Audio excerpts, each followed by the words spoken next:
أعوذ بالله من الشيطان الرجيم. بسم الله الرحمن الرحيم. هل أتى على الإنسان حين من الدهر لم يكن شيئا مذكورا. إنا خلقنا الإنسان من نطفة أمشاج نبتليه فجعلناه سميعا بصيرا.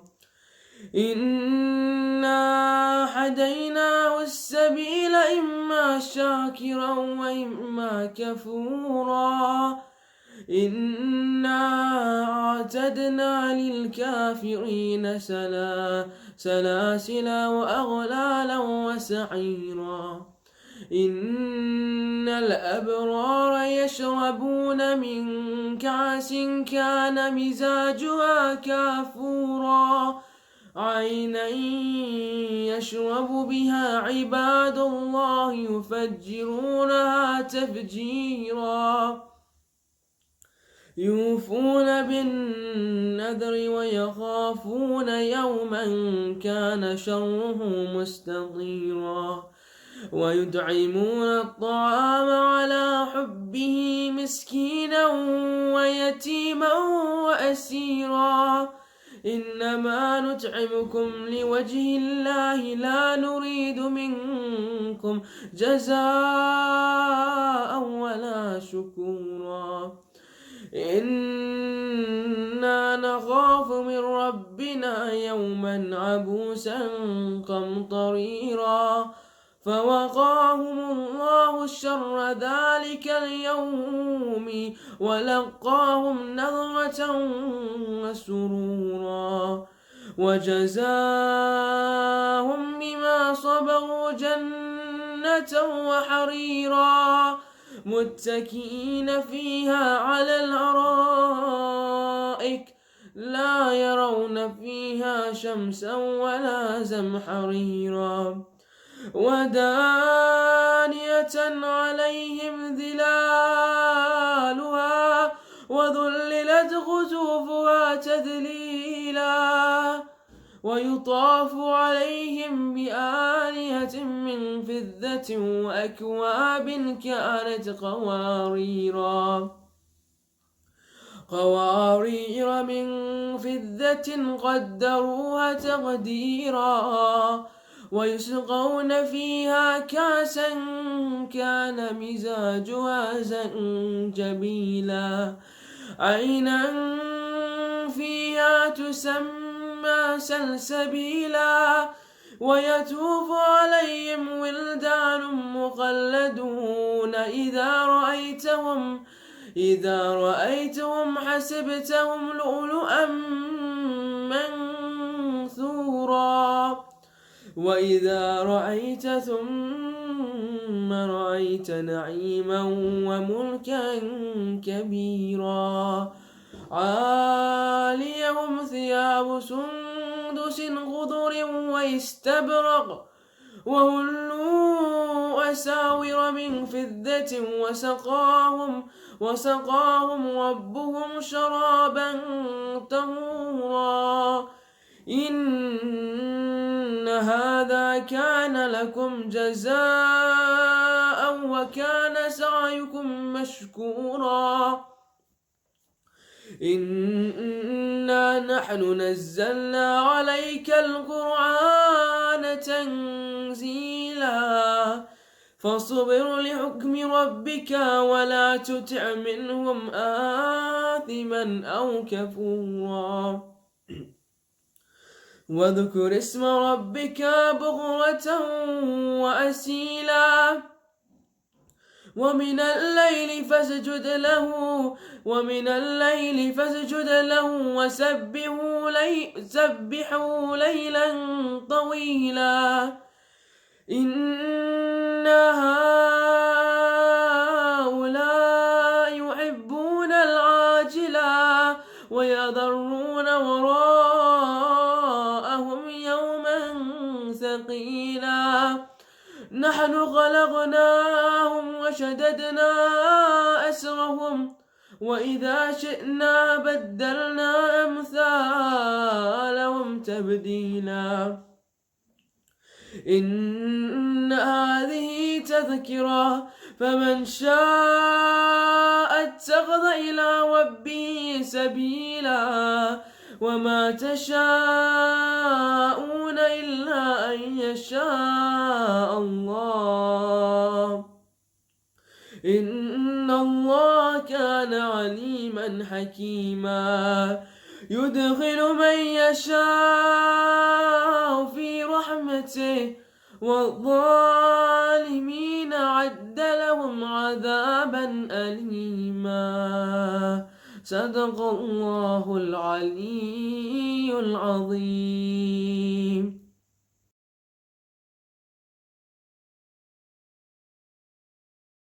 أعوذ بالله من الشيطان الرجيم. بسم الله الرحمن الرحيم.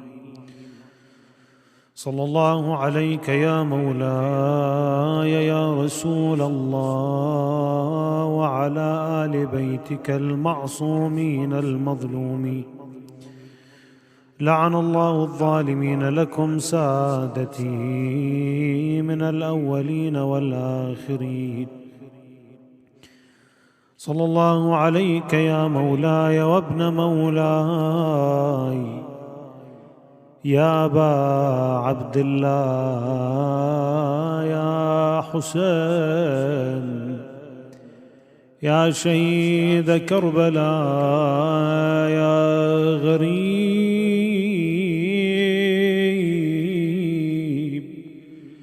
يا مظلوم كربلاء. سيدي ما خاب من تمسك بكم ومن من لجأ إليكم. يا ليتنا كنا معكم فنفوز فوزا عظيما. عبست وجوه القوم خوف الموت والعباس فيهم ضاحك متبسم. قلب اليمين على الشمال وغاص في الأوساط يحصد في الرؤوس ويحطم. بطل تورث من أبيه شجاعة فيها أنوف بني الضلالة ترغم. وناب الفضل العباس attacked the enemy. They started to flee away, afraid from death. He inherited that bravery from his father, Amirul Mu'mineen, that he broke with the noses of the tyrants. ما راعه إلا تقحم ضيغم غيران يعجم لفظه ويدمدم. حام الضعينة أين منه ربيعة أم أين من علياء أبي مكدم. في كف اليسرى السقاء يقل وبكف اليمنى الحسام المخذم. أو تشتكي العطش الفواطم عنده وبصدر صعدة الفرايات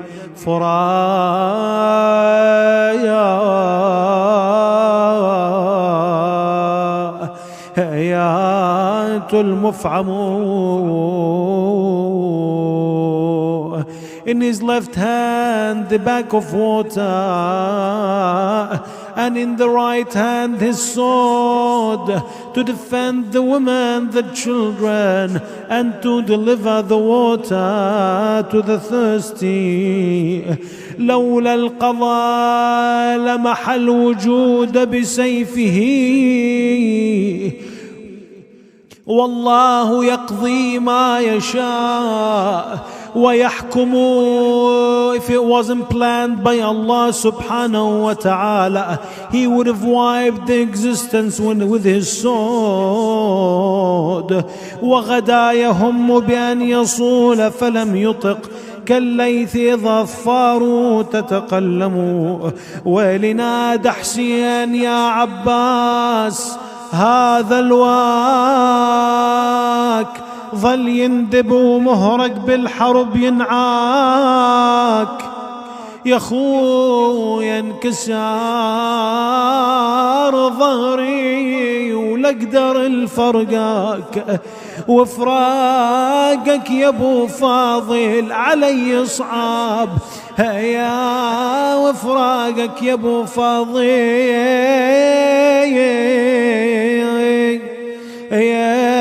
علي صعاب. لا حول ولا قوة إلا بالله العلي العظيم. وسيعلم الذين ظلموا أي منقلب ينقلبون والعاقبة للمتقين. صلوا على محمد وآل محمد. Allah subhanahu wa ta'ala says in the Holy Quran, Bismillah ar-Rahman ar-Rahim, يا أيها الذين آمنوا قوا أنفسكم وأهليكم نارا وقودها الناس والحجارة عليها ملائكة غلاظ شداد لا يعصون الله ما أمرهم ويفعلون ما يؤمرون. O you who have believed, protect yourselves and your families from a fire whose fuel is people and stones, over which are angels harsh and severe. They do not disobey Allah in what He commands them, but do what they are commanded. This holy verse of the Quran, Allah subhanahu wa ta'ala is pointing at something that is very important. Allah says, protect yourselves and your families. So, to be of aid and cooperate with your families in order to be the reason to their survival. From this verse, we will speak about 2 points today. The first point, to speak about the duties of discipline, the duties of the parents towards the children in order to raise them up. And the second point is the way that Ahlul Bayt speaks about punishment in the family. How do we punish? What is the type of punishment that is narrated in the narrations towards our children in order to bring a good, disciplined children, religious children? This talk is not only for the parents, those who already have children. This is for the potential parents as well. Because when we fix ourselves in the future, we will be able to set the beautiful example to our children. If we do not train ourselves right now on the right way in order to raise our children, we won't be able to distinguish between what's right and what's wrong. We wouldn't know what is required from us in order to teach our children, what is the right way in order to teach these children. And every time you mention marriage and children to someone who's still a teenager, is living with his family, because he doesn't know what is the meaning of the family, what is the meaning of getting married, he would say, well, I'm not planning to get married, I don't want to have children. Oh, that's something very weird to even think about. In fact, it's important to think about it right now in order to understand the meaning of your presence in this life. Because at some point in the future, I will be alone. My father are not going to stay there forever. My mother is not going to stay there forever. My siblings, my brothers and sisters, each and every one of them will have their own families. That's why Prophet Zakaria alayhi salam, when he supplicated and asked Allah subhanahu wa ta'ala to give him a child, he said, Rabbi la tadharni fardan wa anta khayrul warithin. Oh Allah, don't leave me alone. I want a son, I want a child, I want a child. Wa anta khayrul warithin. Because at some point I will need to have something for me, a family for me, a family that I feel at ease when I look at them. We cooperate with each other in order to survive in this life. That's why it is very important. And if I want to have a good family that would be of good morals and good behavior, good principles, good religion, so we can stay together in this life and in the hereafter, I have to learn about these. I have to pay attention to what Allah subhanahu wa ta'ala is telling me in this verse. When Allah says protect yourselves and your families, Allah is telling us about our responsibility in raising the generations. So from this point, we will concentrate on the duty and the role of the parent and in raising his children, in raising their children. The first duty is fulfilling the needs of the child. When I say a child, it's not only the baby. And now you will understand while I'm speaking. The first duty is to fulfill the needs of the child. This child, when he's born with a lot of needs. The simplest of these needs are eating, drinking, clothing, and cleaning. These are the simplest ones. And those who tried it, those who have children and raise children, they know how hard these simple things are. Hard to provide, hard to wake up at night and feed the baby and change the baby's diapers, for example. It's hard, it's not easy, and these are the simplest of the needs. This child is born with a lot of needs. We speak about 4 main needs that are very important. The first need is the emotional need. The love, that tenderness with the child. Make the child feel the love of the parents is very important. It's a very important need that the child doesn't only need it when he's a baby. They need it even when they grow up, when they are teenagers, when they are even adults, when they are even married. They need that love from their main house, from the first house, the house of the parents. That's why Islam concentrates on showing love to the child, on making the child know that my parents loves me. The Islam says that the mother should always kiss her children. The father should always kiss her children. Even, for example, if the father, some of the times in our communities, the father wants to protect his figure in the house, that he's the one who has the final word. If I show that kind of love, the emotional side of me, the child would consider me weak. The child wouldn't listen to to what I tell him. Even the mother who always stays with the children at home, she wants her word to be heard, to be fulfilled. So she would be afraid to show that side a lot, so the child cannot disobey her at some point. In fact, the Islam concentrates on showing this. For example, Imam al-Sadiq alayhi salam says, من قبل ولده قبلة كتبت له عند الله حسنة. Whoever kisses a child one kiss, Allah subhanahu wa ta'ala will give him a reward. The Prophet salawatullahi wa sallam alayhi says, whoever kisses his children one kiss, Allah subhanahu wa ta'ala will elevate him one level in heaven. That's how important this is. A man came to the Prophet salawatullahi wa sallam alayhi and he told him, I've never kissed a child of mine, never in my whole life.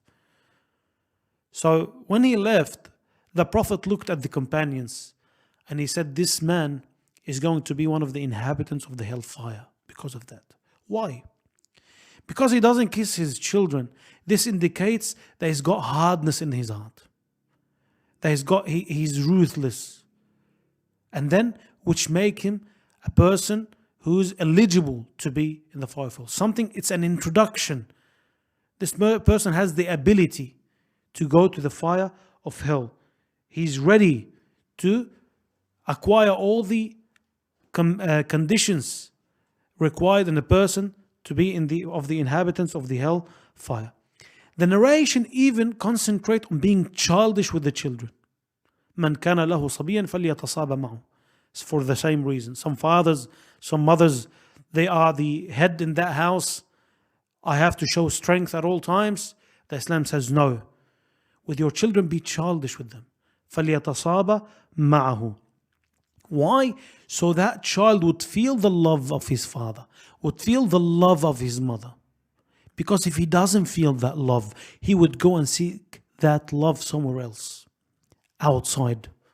A boy would have a girlfriend, and a girl would have a boyfriend, chatting with each other, saying to each other nice words and flirting, in order to gain that what's it called, that need, fulfill that need that it wasn't fulfilled in their house.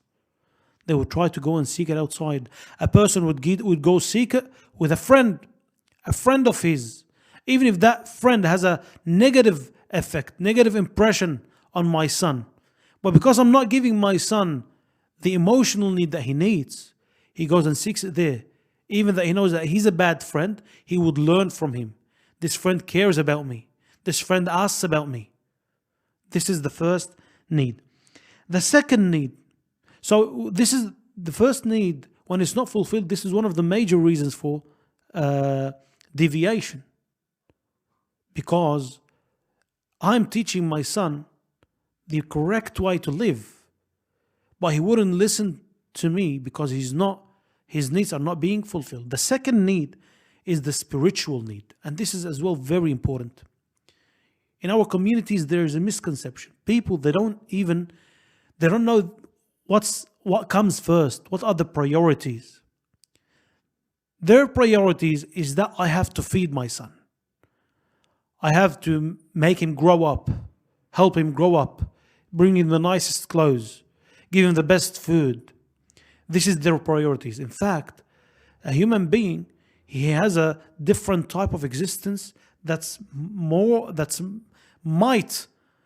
the body, more than the physical body, which is the soul, the spirit. This is a more valuable part of the human being, because that spirit would make that body valuable. If that spirit has the correct religion, the correct morals, that body of his, people would respect him, would respect that person because he's got a beautiful soul. How do I fulfill the spiritual needs of my son?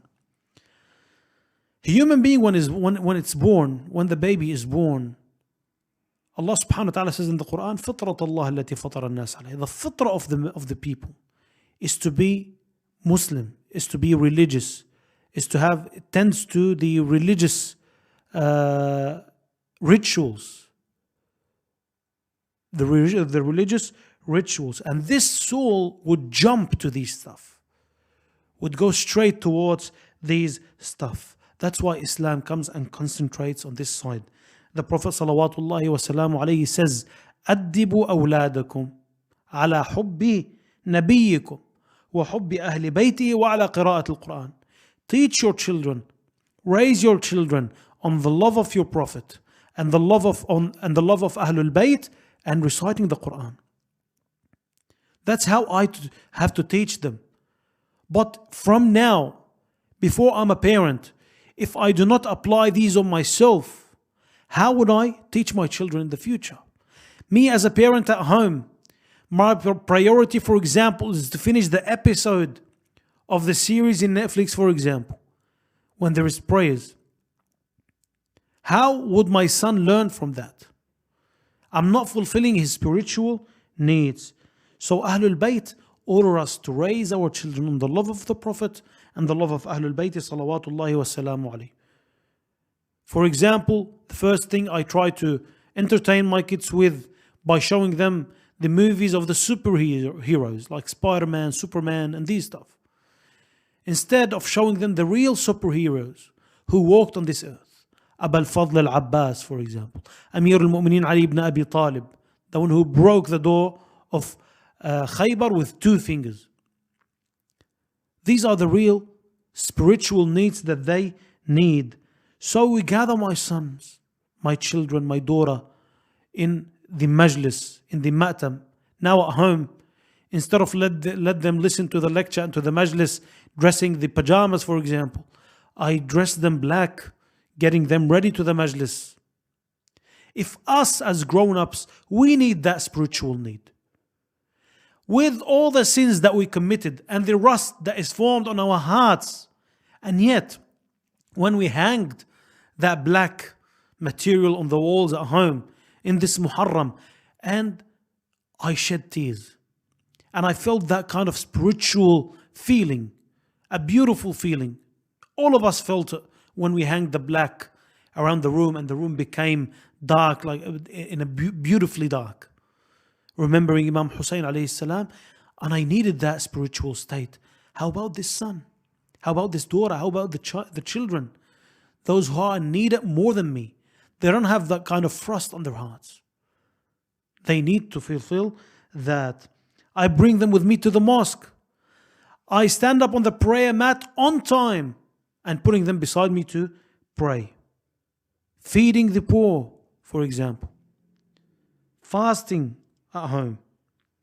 So all this would fulfill a need in the children that we don't know about. We don't know of. It fulfill a need without us feeling that we are fulfilling the need of the children. So we have to try to raise our children on the environment of faith. And these are the teachings of Ahlul Bayt in order to fulfill the second need, which is the spiritual need. The third need is that the children needs to be appreciated. Their actions needs to be appreciated. This child has a group of certain type of talent and energy, and they try to do something with that energy, with this talent. If there is no appreciation to what they have, that would not develop, that would not become better. They wouldn't be masters in what they like to do. I have a son or a daughter who are good with words, with the pen. I have to appreciate that and encourage them more if they're able to draw, for example. Instead, what we do, the child does a lot of good stuff during the day. Cleans his room, for example, even if it's maybe once a week. Says thank you to his brothers and sisters. Jazakallah khair, for example. Cleans, helps his mother, helps his father. Anything that's good, we think as parents that it's their duty and we don't show appreciation. But while he does one mistake, that's the end of the world. Punishment straight away. The kid needs appreciation to the smallest good thing that they do. Me as a grown-up, if I am as a grown-up need this appreciation. A man at work, if his work is not appreciated, he will suffer from mental illness. He wouldn't be at ease at work. He would always be complaining about it. He won't sleep well. The woman at home, if she cooks and cleans and does the house chores, and then the husband comes home and he doesn't say thank you, or he doesn't show gratitude to this wife, how would she improve? How would she be better? If the woman does not appreciate her husband's work, how would he work from his heart in order to provide for the house? This is one of the major problems in marriages that leads to divorce. So if this woman or this man who are adults, who are mature, they need this kind of appreciation. What about the kid who is more sensitive than us? They need it more than the grown-ups. So this is one of the most important needs, to appreciate what they do. The fourth need is the need of knowledge, because the value of the person is with his mind, with his brain. تكلموا بالعلم تبين أقداركم, as the narration says. Speak of knowledge, that's how your value would show. So when this child is born, the need of learning, the need of the haste learning would be born with this child. For example, when I teach him about Allah subhanahu wa ta'ala, about the life, for example, questions that comes to his head: who is Allah? Where is Allah? Who created Allah? For example, Who created me? Where did I come from? How did I come to this world?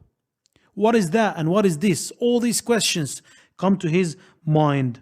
So if this father or mother sitting down on the couch, scrolling on Facebook or TikTok or these social media, for example, and this son or daughter comes to them and asks a question, and then I give them, for example, an iPad, I tell them just go sit aside, play with this iPad, turn on the TV, put something for them on YouTube, and then I'm still scrolling on Facebook. If I don't give the knowledge to my son or to my daughter, they will take it from somewhere else. This chance would not repeat itself. I might not have another chance to answer that question. I would forget. I have to give this knowledge to my children. Imam Sadiq alayhi salam says, بادروا أولادكم بالحديث. You start the talk with your children. You start the conversation with your children قبل أن تسبقكم إليهم المرجئة. Before the murji'ah beat you to them. Murji'ah is a deviated group at the time of Imam Sadiq. But here, to relate it with our time, when we speak that we are in the end of the time of the Sahib al-Asr wal-Zaman, we are getting closer to his reappearance, Ajjallahu ta'ala farajahu al-Sharif. The closer we get to his reappearance, the earth is being filled more with corruption, with injustice, with corruption, corrupted beliefs, corrupted opinions. So, before these corrupted opinions would beat us towards this child, we have to start the talk with them. Because they would take it from somewhere else. The world now is in my house. They are surrounded with media, with social media, with TVs, phones, PlayStation, that they meet in the games with people from different cultures. So would you prefer that this son or this daughter get their answers from different people, from different mentalities, from different cultures?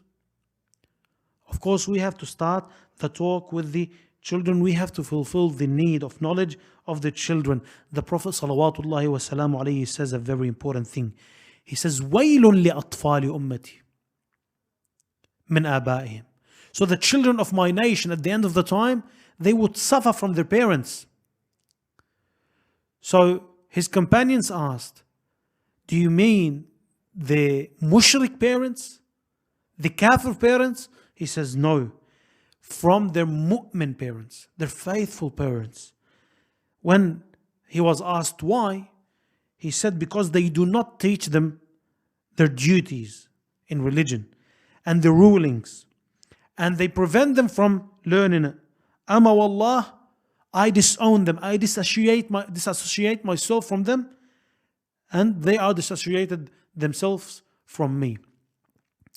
Someone would ask, if a faithful person, well, when you say a mu'min, of course he teaches his kids prayers and fasting. The Prophet speaks about not that you tell your son comes fast or pray and you make sure that he prays. When you are not fulfilling that, when you are letting someone else to answer their questions, how would they understand the meaning of prayers and sticking to the prayers and sticking to the duties of Islam? Because the Prophet ﷺ sees that this need is a must on the parents to fulfill it. That's why the parents has to fulfill this.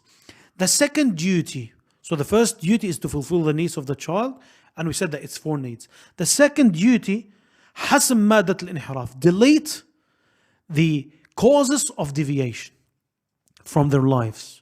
How? Because as we said, the child, as every person, as every human being, the same way he's got the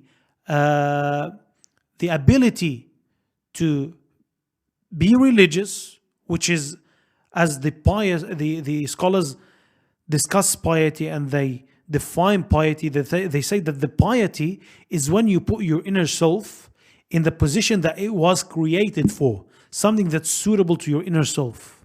Okay? So, which is piety. Myself is created to worship Allah subhanahu wa ta'ala. When I put it in its position, this is piety. So the same way this human being tends to worship Allah subhanahu wa ta'ala, and this would be easy for him to learn because he has a spiritual need, it's the same thing because of his lust and because of the inner self, he would deviate straight away following his lust. So the duty of the parents is to delete the reason and the causes that would trigger that side of him, that would trigger to follow his lust and go to deviation. How do we do that? We concentrate on two things. The first thing, which we spoke about in one of the nights, and this is most of the parents are ignorant of, is to introduce the effects of sins for the children. Nowadays, the child has a dictionary in his head. I have haram, makruh, mubah, wajib, mustahab. I have these 5 rulings. This is haram, this is recommended, this is a must, this is a required, this is an unlikely recommended act. He only knows this. He doesn't know why. Why do I have to pray? Why do I have to fast? Why committing these sins? This sin, for example, is bad. We don't tell them about the effects of the sin, the social effects, and the effects on the soul, the effects on the body, the effects me in the community. What would that lead to? We don't tell them about the consequences on the sins. So if the praise is a must, they don't know why. So we have to tell them the meaning of haram. Why is something is haram? The meaning of wajib. Why is something is a wajib? When I tell the son about the effects of the haram, that's how would he would stay away from it from the beginning. Okay? The second point is to keep an eye on the social media, on the phones, on the iPads. Keep an eye on that. That's a source of knowledge. Now we live in a time that we can't say, don't buy a TV, don't buy a phone, don't buy an iPad, don't buy a PlayStation, don't have a Netflix subscription, for example. It's hard to say this to the children. This might now fall under the emotional need, because when the kid sees the other children have these, he would need it from his parents. So now if we can't cancel this from our lives, because now it's embedded in the life, everything depends on it, at least we have to keep surveillance on it. One of the solutions, if all of my devices are Apple, for example, at home, I would have the same Apple ID on all the devices. I would be able to see what they are seeing. Even if I put latam and religious things on YouTube for my son, there is still the advertisements. One picture in this advertisement would contain things that for me, I already know. I'm a grown up, I know a lot of these things that contains music and sometimes nudity, wal-iyadu billah, sometimes drinking. All these, I know about them, but the child doesn't. If he see this advertisement on the TV or on YouTube, this would answer a lot of questions for him in his head without even him saying anything. I can, for example, if I really want the YouTube, I can pay for it and stop the advertisement, for example. Netflix, now we put it on the iPads of our children because now there is a profile that's called kids. How do you know that they are pressing on kids? Even if they want to press on kids, for example, and they press on a tap on a different profile. The thumbnails and the posters of the movies and the main photo in the front, it's bad enough to teach him a lot. So this is one of the causes and reasons behind deviation. We have to stop this. That's why we have narration that says, for example, if your children become 7 years old, separate between them in beds. Let them each sleep in a room or in a bed by himself. Separate between the boys and the girls, because this might lead to deviation. So the Islam wants to stop all the things that leads to deviation. So the parents have a role here. The third duty of the parents is to raise our children on the Islamic principles and the etiquettes and the social etiquettes and principles. For example, how to deal with the neighbors. Especially in these countries, the neighbor has a value in Islam. How to deal with my friends, how to deal with my parents, to teach them how to respect their older brothers and sisters. to teach them how to respect the elders, the older men. Now there is no respect to the adults from the children. Teach them how to respect the scholar. How to respect the scholar. There is no respect for the scholars now. Even that some scholars, for example, they make the people hate this fact. But I teach them to respect the scholar in order to respect the knowledge that he holds that relates to Ahlul Bayt. Salawatullahi wa salamu alayhi. I teach them to respect the scholar so in the future they wouldn't judge the book by its cover and they would ask about the religion. Not stay in the dark about religious questions. So Ahlul Bayt salawatullahi wa salamu alayhim concentrated on teaching and raising our children on principles. ما ترك أحدكم لولده سنة أفضل من أدب الحسن. So the best thing that you can give to your children is the good etiquette, the good morals. So this stuff has a big role in his actions and in his behavior. Speaking about the last point, inshallah, and we'll go to the aza, the way to raise my children and what type of punishment do I use? And this is something that we have to concentrate on. How do I punish my child if he does something wrong? The narrations concentrate on this thing and the way of punishment of the kids. Is it by hitting? It's not like this. It's rarely like this. A man came to Imam al-Sadiq alayhi salam complaining about the misbehavior of his child, of his son. The Imam said, listen to this, do not hit them, but leave him for a while and do not stay for long leaving him. So don't talk to him, maybe for half an hour and 1 hour or 2 hours. And this, in order to achieve the fruit, you have to fulfill the 4 needs that we spoke about. If you fulfill the emotional need to your son, he knows that he needs you. That's when this would work. You leave him, you don't talk to him, you don't answer his questions, you don't speak to him for 1 hour, for example, 2 hours, for a day if it's a bit big. Do not hit him. وَاهْجُرْهُ وَلَا تُطِلْ. Leave him be, don't speak to him for a while, but don't do it for long. Punishment is by frowning in his face. Punishment is by refraining from giving my son or my daughter the things that they love. If they love their iPad, I take it from them for a few hours. They love their PlayStation, I take it from them for a few hours. This is the punishment. So, some of the things that are accepted from this is when the deviation is something that's related to our beliefs. If he's got opinions that are against our beliefs, in that case, we would use a different way. A man came to Imam al-Sadiq alayhi salam. He asked him, he said, a man who was raised on Islam and then he became Christian afterwards. He became with a different religion and his parents are Muslims. The Imam says, إِنَّهُ يُضْرَبْ عَلَى تَرْكِ الْإِسْلام. You hit him because he left Islam, and this is a very dangerous stage.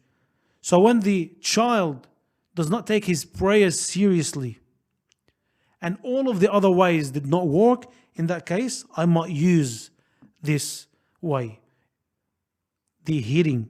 And in Islam, it says like 5 or 6 light hits that doesn't leave red marks or blue marks or black marks.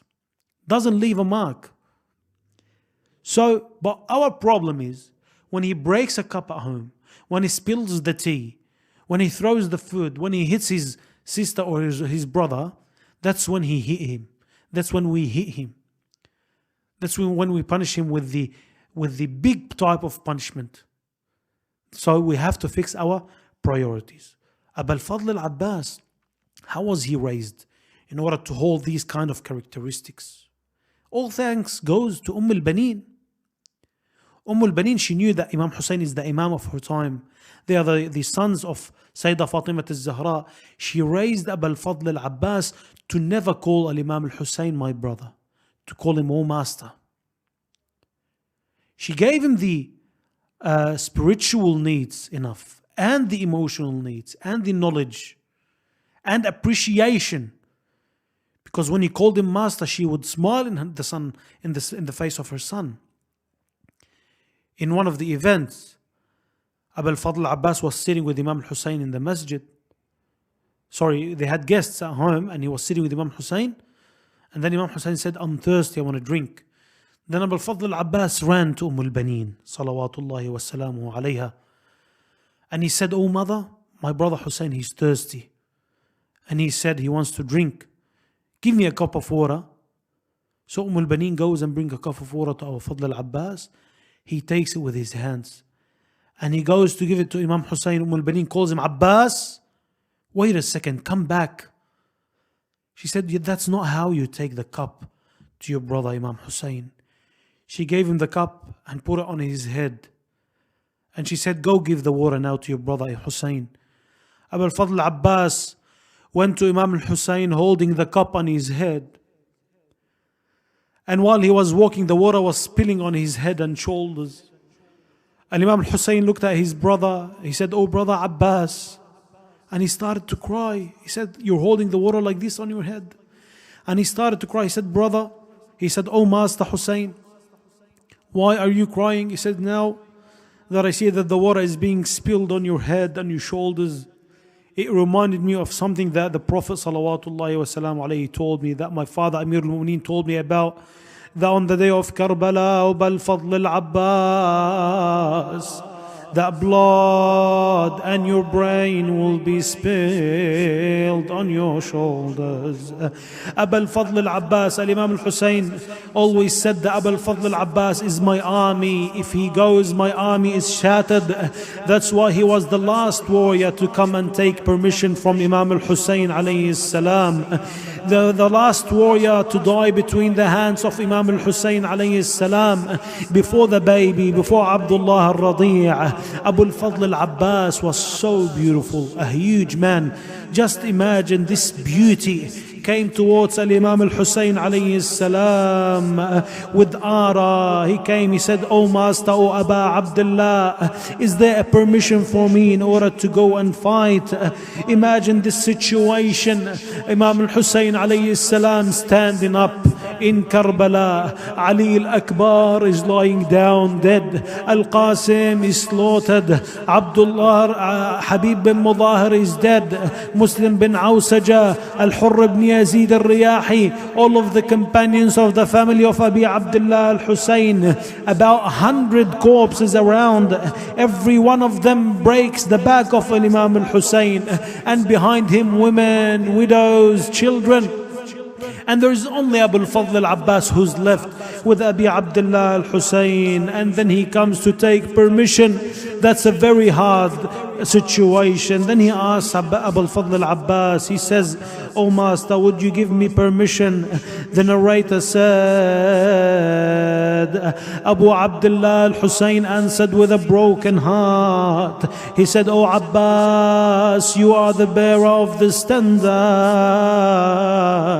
If you leave, my army would be shattered.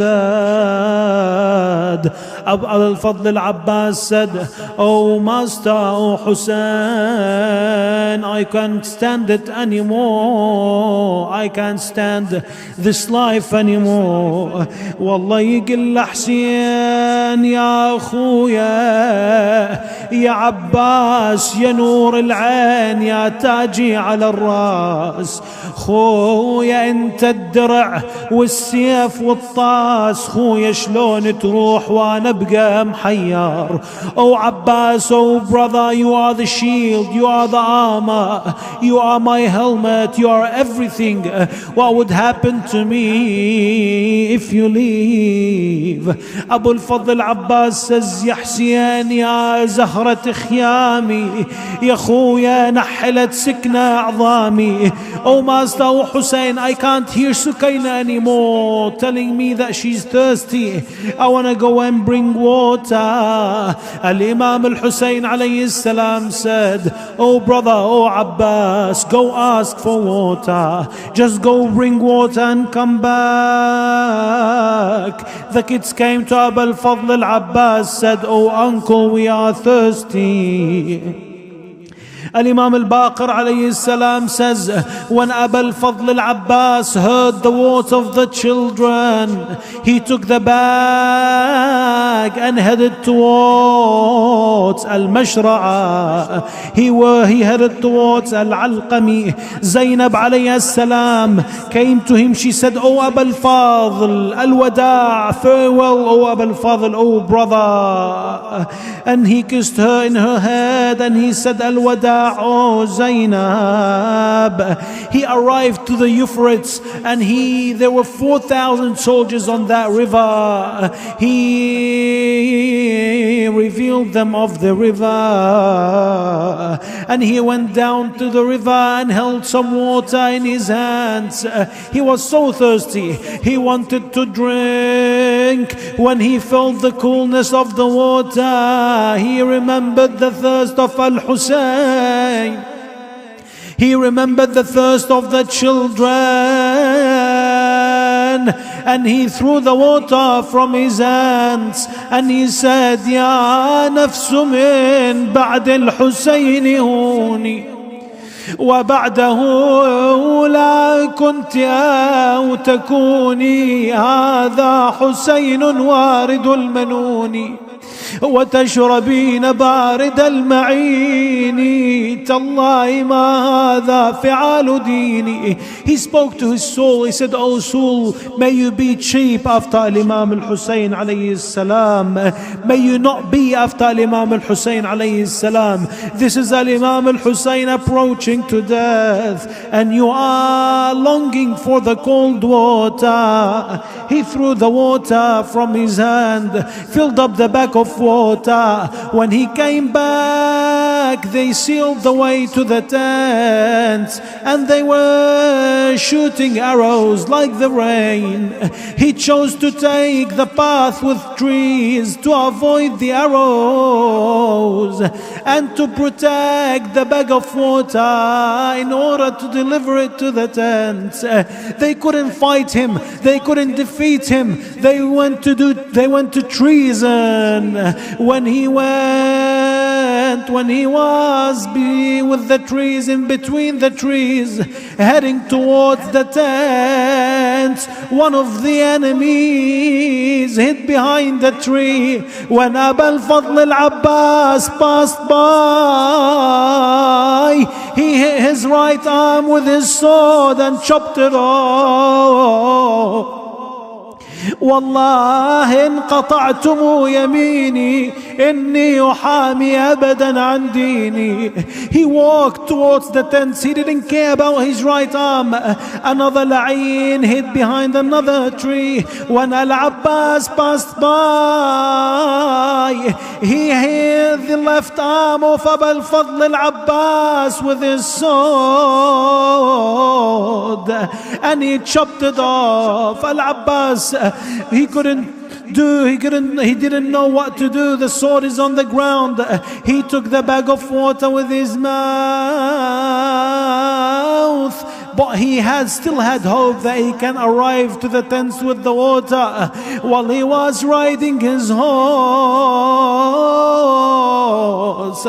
the arrows came down like rain. One of the arrows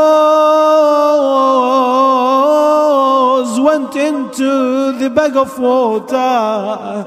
One of the arrows went into his eye and turned it off. When Abu al-Fadl al-Abbas saw that there is no water anymore, he didn't know what to do. He couldn't go to the tents to deliver the water, and he doesn't have hands and he doesn't have a water bag to go back to the river and fill it. He stood up in that situation, indecisive, didn't know what to do. He jumped out of the horse, he fell down. He didn't know what to do. While in that situation, he couldn't see his right eye. Blood and dust were on it, and the left eye there is arrow in it. While he was in that situation, one of the enemies came from his back holding a pole of the tent, and he said, "Oh Abbas, you have no hands? If you have no hands, I have 2 hands with me." And he lifted the pole, and he hit Al-Abbas on his head. Allahu Akbar. On that second, on that moment, Al-Abbas, instead of calling Abi Abdullah Al-Hussein with master, he said, "Oh brother, oh Hussein, save me. Come to me, oh Hussein." Allahu Akbar. Al-Hussein alayhi salam came towards the body of Abu al-Fadl al-Abbas like a lion. When Al-Abbas heard a movement behind his head, he said, please, he thought it was one of the enemies. He said, "Please wait, do not kill me. Wait till my brother Al-Imam Al-Hussein comes and bid farewell to me." It was Abi Abdullah Al-Hussein. He came, but before he arrived, he bent down and picked something up. Then he walked a little bit. He picked something up. Hamid bin Muslim looked. He said that we looked. It was the right and the left arm of Abu al-Fadl al-Abbas. He brought them and he came to his brother Abu al-Fadl al-Abbas. He sat beside him. He put the head of Abu al-Fadl al-Abbas on his lap. Just imagine that situation. When he put the head of Abu al-Fadl al-Abbas on his lap, Al-Abbas took it and he put it back on the sands. Al-Imam al-Hussein put it back on his lap. Al-Abbas put it back on the sands. Then Al-Hussein put it back on his lap and he said, "Oh brother, oh Abbas, why are you doing this?" Al-Abbas said, "At this time, oh brother, oh Hussein, you put my head on your lap. After an hour, who puts your head on his lap?" يا خويا من يغمض لك عيونك، يا اللي يقف يا حسين دونك، على فراقي اشوف انخطف لونك، او تظل بعدي يا ابو سكينه محير. Abu Abdullah al-Hussein, like every companion who was martyred, like every member of his family who was martyred, wanted to take Abu al-Fadl al-Abbas back to the tent. Al-Abbas said, "Oh brother, oh Abu Abdullah, I don't want you to take me to the tent." Al-Hussein said, "Why, ya Nur Aini? Why don't you want me to take you back to the tent?" Al-Abbas said, I will be shy from Zainab and Sakina and Ruqayya. I promised them, I gave him a promise that I will come back with water. I can't go back to the tents with nothing. يا خويا حسين خليني بمكاني.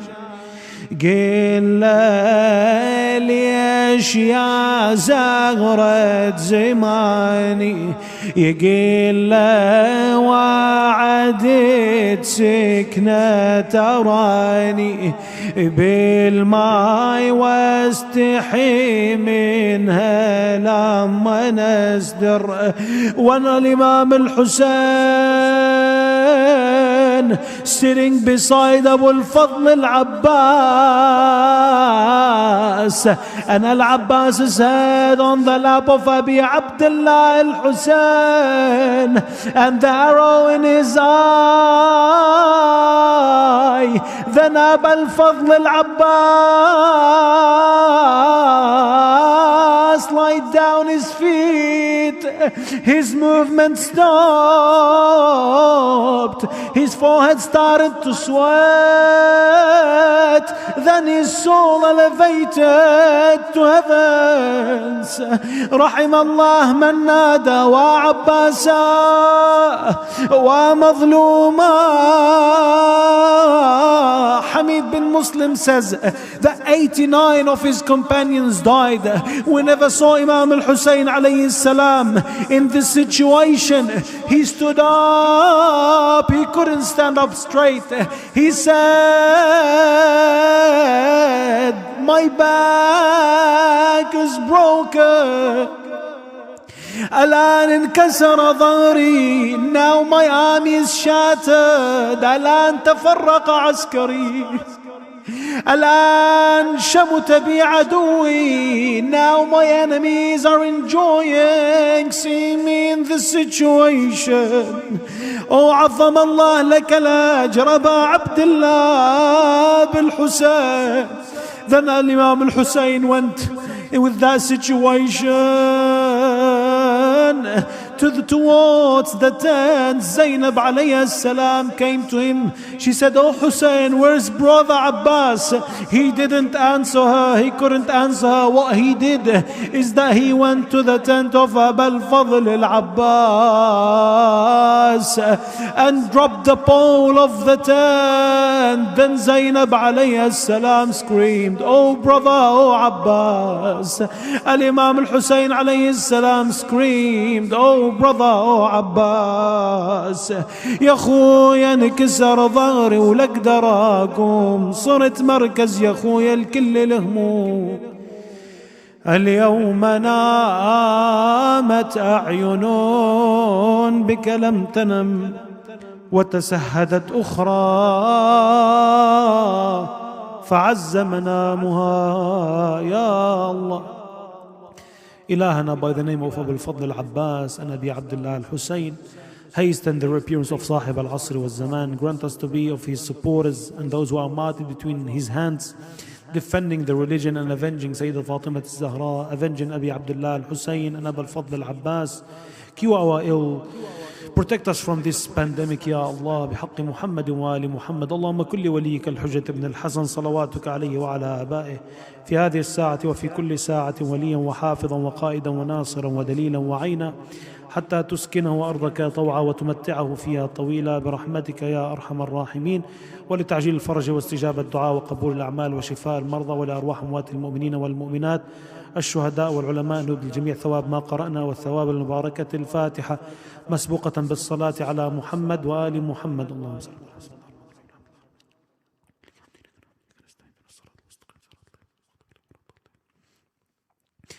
أزور سادتي وموالي محمدا وآل محمد أصالة عن نفسي ونيابة عن والدي وعن والدي والدي وعن جميع من قلدني الدعاء والزيارة قربة إلى الله تعالى. السلام عليك يا سيدي ويا مولاي يا رسول الله يا نبي الرحمة يا محمد بن عبد الله ورحمة الله وبركاته. السلام عليك يا سيدي ويا مولاي يا أمير المؤمنين يا علي بن أبي طالب ورحمة الله وبركاته. السلام عليك يا سيدتي ويا مولاتي يا فاطمة الزهراء يا سيدة نساء العالمين ورحمة الله وبركاته. السلام عليك يا سيدي ويا مولاي يا حسن بن علي أيها المجتبى ورحمة الله وبركاته. السلام عليك يا وارث آدم صفوة الله. السلام عليك يا وارث نوح النبي الله. السلام عليك يا وارث إبراهيم خليل الله. السلام عليك يا وارث موسى كليم الله. السلام عليك يا وارث عيسى روح الله. السلام عليك يا وارث محمد حبيب الله. السلام عليك يا وارث أمير المؤمنين عليه السلام. السلام عليك يا ابن محمد المصطفى. السلام عليك يا ابن علي المرتضى.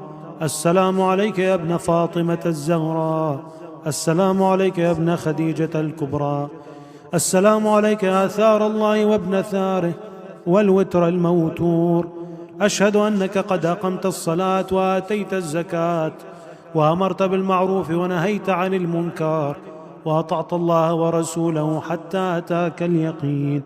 فلعن الله أمة قتلتك، ولعن الله أمة ظلمتك، ولعن الله أمة سمعت بذلك فرضيت به. يا مولاي يا أبا عبد الله، أشهد أنك كنت نورا في الأصلاب الشامخة والأرحام المطهرة، لم تنجسك الجاهلية بأنجاسها، ولم تلبسك من مدلهمات ثيابها. وأشهد أنك من دعائم الدين وأركان المؤمنين، وأشهد أنك الإمام البر التقي الرضي الزكي الهادي المهدي، وأشهد أن الأئمة من ولدك كلمة التقوى وأعلام الهدى والعروة الوثقى والحجة على أهل الدنيا. وأشهد الله وملائكته وأنبياءه ورسله أني بكم مؤمن وبإيابكم موقن بشرائع ديني وخواتيم عملي، وقلبي لقلبكم سلم وأمري لأمركم متبع. صلوات الله عليكم وعلى أرواحكم وعلى أجسادكم وعلى أجسامكم وعلى شاهدكم وعلى غائبكم وعلى ظاهركم وعلى باطنكم. بأبي أنت وأمي يا ابن رسول الله، بأبي أنت وأمي يا أبا عبد الله، لقد عظمت الرزية وجلت المصيبة بك علينا وعلى جميع أهل السماوات والأرض. فلعن الله أمة أسرجت وألجمت وتهيأت لقتالك.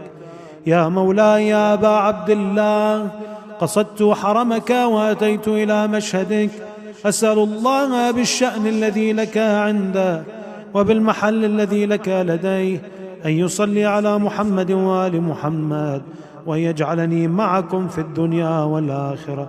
السلام عليك يا سيدي ويا مولاي يا علي بن الحسين أيها السجاد ورحمة الله وبركاته. السلام عليك يا سيدي يا محمد بن علي الباقر ورحمة الله وبركاته. السلام عليك يا سيدي يا جعفر بن محمد الصادق ورحمة الله وبركاته. السلام عليك يا سيدي يا موسى بن جعفر الكاظم ورحمة الله وبركاته. اللهم صل على علي بن موسى الرضا المرتضى الإمام التقي النقي، وحجتك على من فوق الأرض ومن تحت الثرى، الصديق الشهيد، صلاة كثيرة دائمة متواترة مترادفة كأفضل ما صليت على أحد من عبادك. السلام عليك يا سيدي يا محمد بن علي الجواد ورحمة الله وبركاته. السلام عليك يا سيدي يا علي بن محمد الهادي ورحمة الله وبركاته. السلام عليك يا سيدي يا حسن بن علي العسكري ورحمة الله وبركاته. السلام عليك يا حجة ابن الحسن يا شريك القرآن ويا صاحب الزمان، عجل الله تعالى فرجك ورحمة الله وبركاته. اللهم كن لوليك الحجة ابن الحسن صلواتك عليه وعلى آبائه في هذه الساعة وفي كل ساعة وليا وحافظا وقائدا وناصرا ودليلا وعينا، حتى تسكنه أرضك طوعا وتمتعه فيها طويلا برحمتك يا أرحم الراحمين. وصلى الله على محمد وآله الطاهرين.